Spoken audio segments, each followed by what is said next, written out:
নমস্কার, ওঙ্কার বাংলা ডিজিটালে আপনাদের স্বাগত। সঙ্গে রয়েছে দেবাঞ্জলি। নজর রাখবো বিশেষ কিছু আপডেটসের দিকে।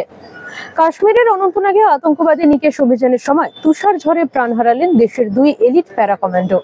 তাদের মধ্যে একজন মুর্শিদাবাদের বছর 38-এর পলাশ ঘোষ এবং অপরজন বীরভূমের বছর 27-এর সুজয় ঘোষ।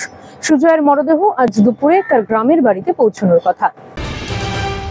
আজ ভোর 5টা থেকে 4 ঘন্টা, রবিবার দুপুর 3টে থেকে 5 ঘন্টা বন্ধ থাকবে দ্বিতীয় হুগলি সেতু। কলকাতা পুলিশের তরফে একটি বিজ্ঞপ্তি দিয়ে জানানো হয়েছে যে মেরামতি এবং সংস্কারের কাজের জন্য শনিবার ভোর 5টা থেকে এই যান নিয়ন্ত্রণ শুরু হয়েছে। সকাল 9টা পর্যন্ত বন্ধ থাকবে দ্বিতীয় হুগলি সেতু। আবার রবিবার দুপুর 3টে থেকে রাত 8টা পর্যন্ত ব্রিজের যাবতীয় যান চলাচল বন্ধ থাকবে। রাজ্যের সব টোটোকে অস্থায়ী এনরোলমেন্ট নাম্বার দিয়ে রেজিস্ট্রেশনের সিদ্ধান্ত নিল পরিবহন দপ্তর। কিউআর কোড দেওয়া স্টিকার লাগানো হবে সব টোটোর গায়ে। চিহ্নিতকরণের কাজ শেষ হওয়ার পর টোটো চলার রাস্তা বেছে দেওয়া হবে বলে জানিয়েছে পরিবহন মন্ত্রী স্নেহাশিস চক্রবর্তী। এরকম আরো নানা আপডেটসের জন্য নজর রাখুন ওঙ্কার বাংলা ডিজিটালে।